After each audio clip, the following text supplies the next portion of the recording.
This is Oliver Berman with my New Student Dialogue blog.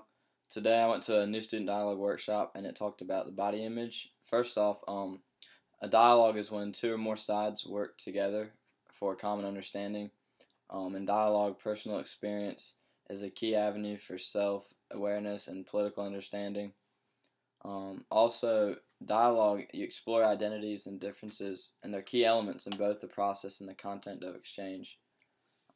Another thing about dialogue is when one submits one's best thinking, knowing that the other people's reflections will help improve it rather than destroy it. Dialogue calls for temporarily suspending judgments.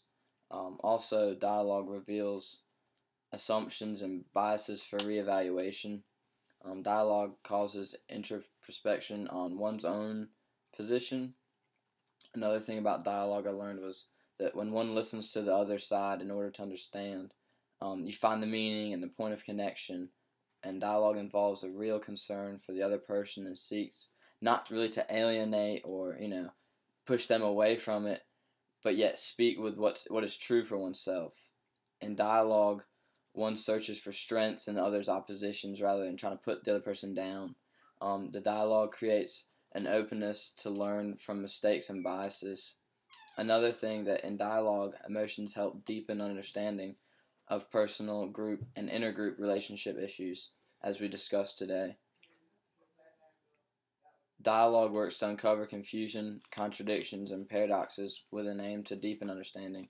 And last, really, I learned was dialogue remains open-ended. In dialogue, finding common ground is the goal. You're not trying to push another person down or say, no, you're wrong. You're trying to all come together as one and find the main understanding of what you're talking about. And mine was on body image. And first off, when we got in there, she had sat us down. We did an icebreaker exercise where we went around the room, said your name, your major, and try to get to know each other a little bit better, break the ice so that it wasn't so awkward when you're talking about the problem. First off, she handed a article about it was titled "Life Size Barbie Gets a Real Woman Talking," and this article was about a woman who was in high school and she made her own life-size Barbie, and her Barbie stood 6 feet tall with a 39-inch bust, 18-inch waist, 33-inch hips, and she made it of wood and chicken wire and paper mache, and dressed in the size 00 skirt. Now then, that's a Barbie figure right there, and she dressed it in a zero skirt, which was a meaning of her because she was an anorexia for 1 year. She battled it through tough, thick and thin, and she overcame it and bettered her life. And we talked about how that each individual goes through challenges, and we also talked about how the Barbie in stores that you can buy, little girls look up to that and they think, oh, that's how I need to look, or that's what I need to look like when I'm older. But really, it's sending the wrong image. But we can't necessarily blame the manufacturer for that.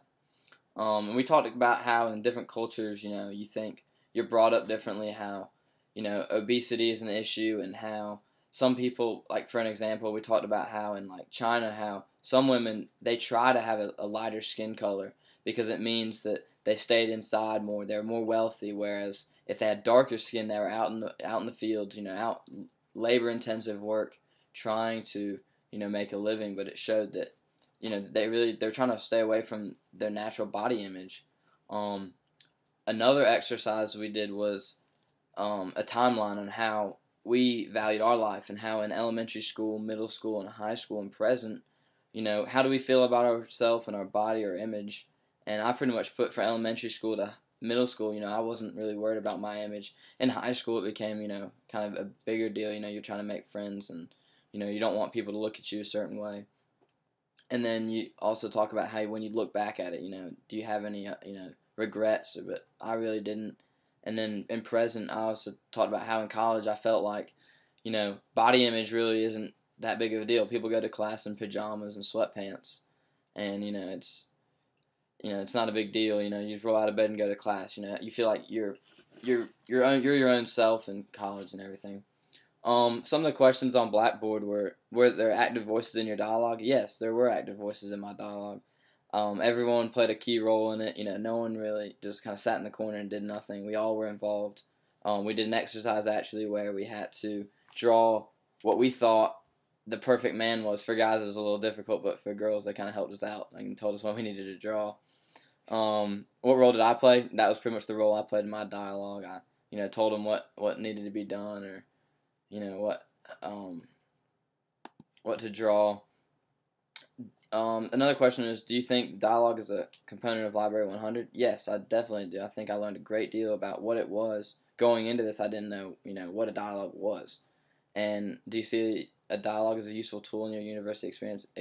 Yes. I mean, I felt like I learned a lot from it today, and I would definitely, recommend this to anyone else who's, an upcoming freshman or transfer student. It definitely helped me transition better. Thank you. This is Oliver Brown with my new student dialogue.